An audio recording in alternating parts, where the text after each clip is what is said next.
Bueno, pues Ana, como os comentaba, además de coordinadora del grupo de infecciosas, es la responsable de infecciosas en el servicio de dermatología del Hospital Gregorio Marañón de Madrid y como el resto de ponentes del bloque tiene una gran experiencia clínica e investigadora en el campo de infecciones, ¿no? Entonces, hoy nos va a hablar de la situación actual de las enfermedades transmitidas por garrapatas. Ana, muchas gracias. Muchas gracias, Mercé. Bueno, pues yo voy a hablar más que de clínica en sí, voy a intentar poner un poco sobre la mesa cuáles son los números y el impacto y la carga que tienen estas enfermedades en nuestro medio.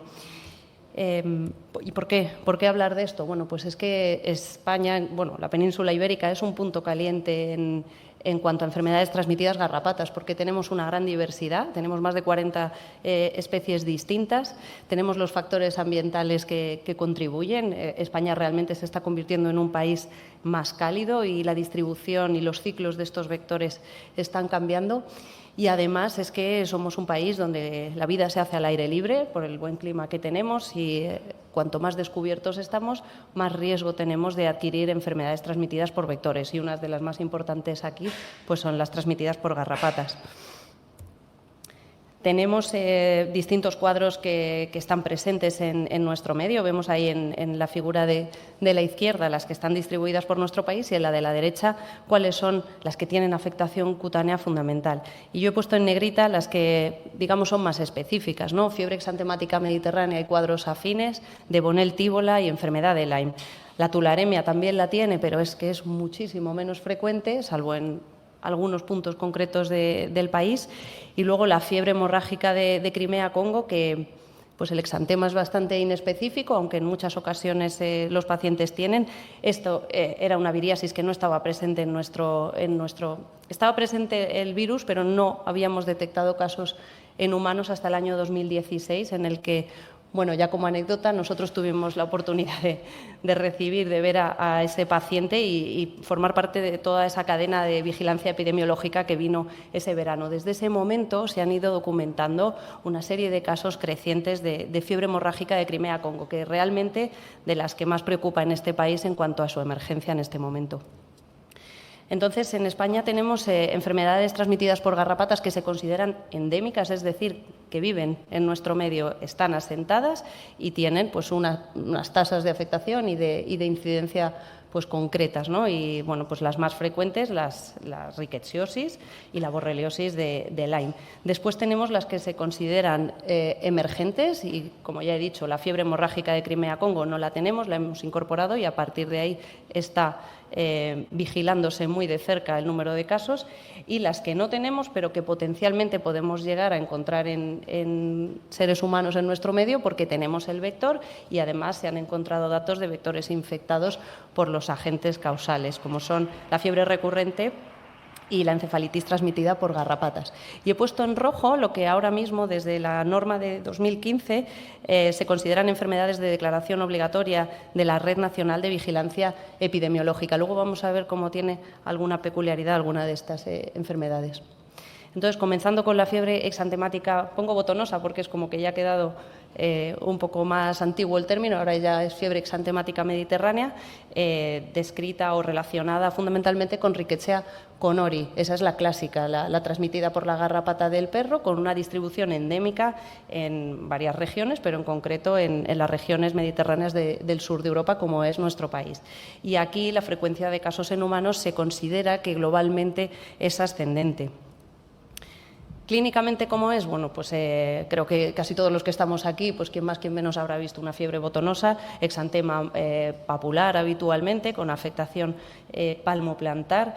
El periodo de incubación puede ir desde menos de una semana a 3. La escara se dice que debe estar presente, pero muchas veces son zonas escondidas, el ombligo, el cuero cabelludo, y no se identifican si no se hace una revisión exhaustiva, una exploración exhaustiva.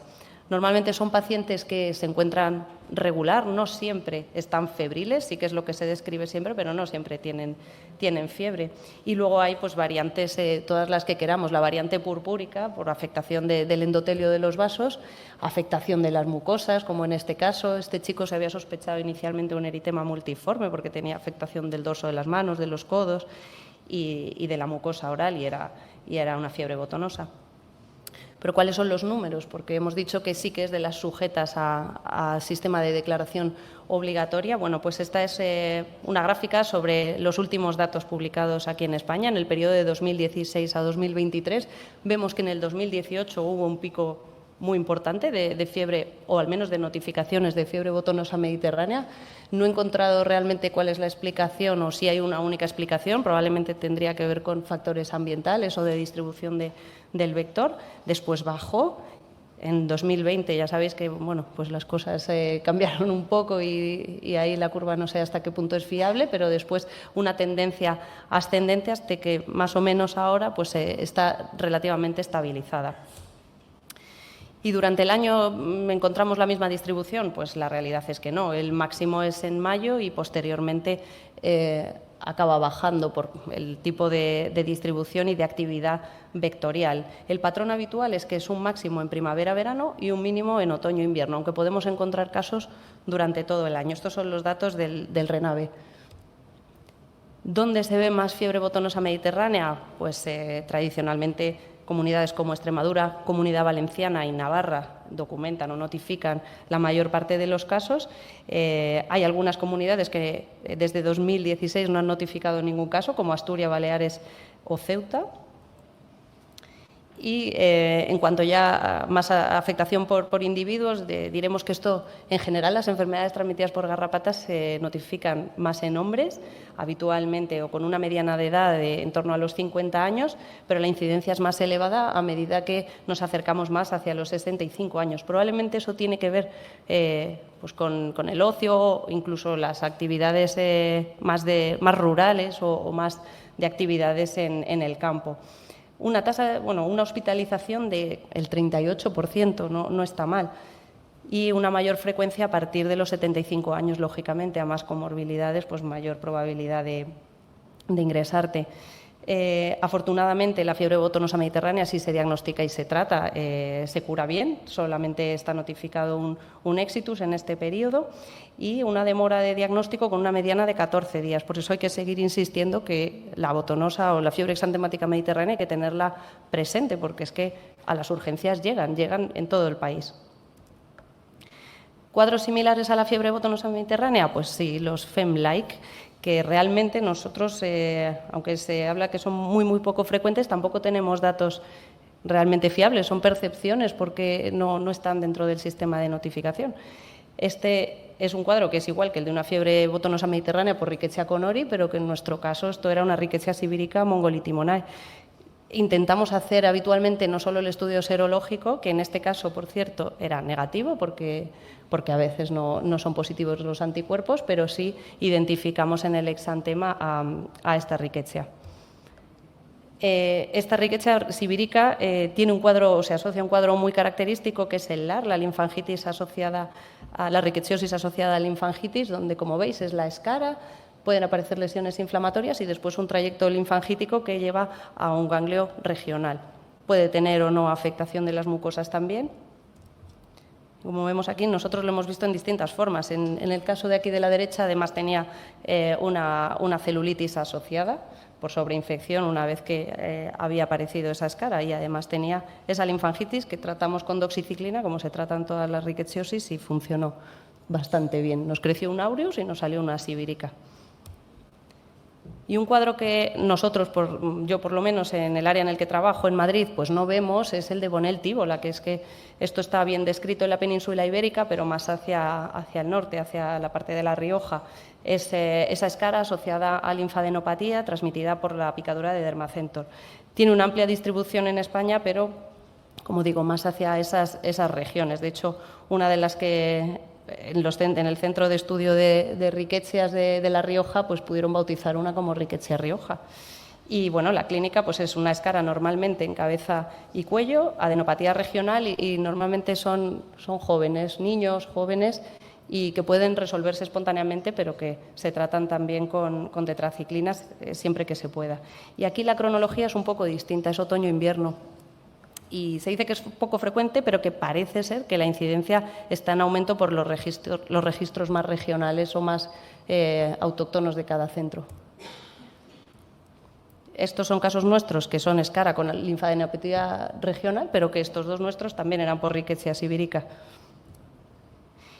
Y luego ya llegamos al Lyme, que es realmente una de las enfermedades transmitidas por garrapatas que más preocupa en toda Europa. Toda la región europea está incluida, España está incluida dentro de las áreas de endemicidad del Lyme. En España, la incidencia mayor en la mitad norte peninsular.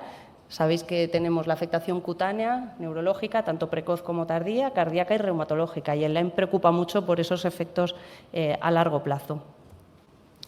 Se dice que probablemente el 90% más de los infectados desarrollan la forma clínica más inicial y más tratable y curable sin consecuencias, que es el eritema crónico migratorio, que es el que debemos diagnosticar nosotros.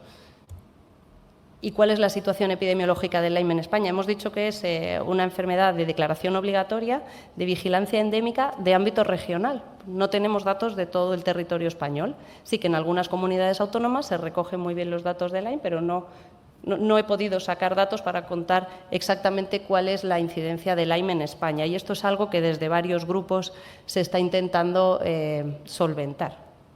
Entonces, ¿cómo podemos tener una idea de lo que es el Lyme en nuestro país? Hay un estudio que se realizó por el Ministerio de Sanidad a partir de los CMVDs de las hospitalizaciones en nuestro país, donde se recogían los ingresos por Lyme.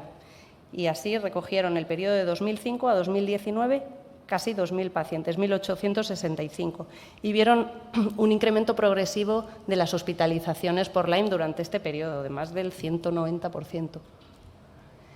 ¿Dónde hay más Lyme? Esto es una comparativa, porque en este estudio lo dividen como en 2 periodos, de 2005 a 2007, y luego comparan con 2017 a 2019. Y entonces encontramos que las comunidades de Galicia, Asturias, Cantabria, el País Vasco y La Rioja son las que más casos de Lyme hospitalizados han tenido. Y bueno, ¿cómo evolucionan esas hospitalizaciones? Pues realmente tenemos esta distribución por grupos de edad, donde la tasa de hospitalización media durante el periodo es de 0,28 por cada 100.000 habitantes. Vemos que la mayor parte son hombres mayores de 65 años. De hecho, se considera una enfermedad ocupacional en algunos territorios de nuestro país, en Galicia, por ejemplo, por el contacto con la actividad agrícola ganadera. Y realmente aquí hay un sesgo, claro, en este registro estamos hablando, o en este estudio, de las hospitalizaciones por Lyme, pero no sabemos la afectación cutánea inicial por Lyme, porque claro, alguien con un eritema crónico migratorio se trata y se va a su casa y ya está, no hospitaliza, y además así lo hacen ver en el estudio. Se restringen a la afectación neurológica por Lyme, a la afectación articular, pero no se dice nada de las formas iniciales ni cutáneas, y eso es una limitación importante. Y nada, ya solamente para terminar, pues presentar, para quien no lo conozca, un poco la iniciativa que tiene el Centro de Control y Coordinación de Emergencias y Alertas Sanitarias de nuestro país, en el Ministerio de Sanidad, con la parte 3 del plan de vigilancia de enfermedades transmitidas por vectores. En concreto, la parte 3 es la de enfermedades transmitidas por garrapatas, donde se hace mucho hincapié en vigilar al Crimea-Congo, pero también al resto de enfermedades endémicas como la rickettsiosis. Y este plan tiene una parte de descripción epidemiológica, de intentos por hacer una vigilancia, un control más estrecho, incluso incorporando lo que llaman la ciencia ciudadana. Hay en proceso o en diseño una aplicación que se llama Garrapata Alert, para que la propia población sea capaz de notificar dónde existen garrapatas distribuidas en nuestros campos, y además con posibilidad para hacer identificación entomológica, etcétera. Y además concienciar a la población de lo que son estas enfermedades, que es algo bastante importante. Y luego tiene un anexo, que son las guías de manejo clínico, que son las que todavía están pendientes de publicarse, pero que van a ser unas recomendaciones muy útiles para todos los que tratamos enfermedades transmitidas por garrapatas. Y básicamente, pues solamente eso, poner un poco sobre la mesa qué tipo de endemia o de emergencia tenemos en cuanto a estas enfermedades transmitidas por garrapatas, que el riesgo no solamente depende de los factores ambientales, sino también de nuestra exposición en el medio, y sobre todo hay que hacer vigilancia epidemiológica, que como veis, en algo tan básico como el Lyme no tenemos datos globales todavía. Y nada más. Muchas gracias.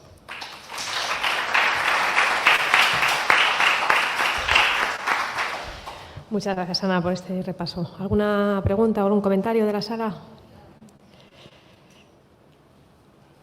Pues es que parece que, bueno, en esta década de epidemias que estamos teniendo y de apocalipsis, no parece nada descabellado que la próxima pudiera venir por aquí. O sea que, bueno, vamos a ver qué tal.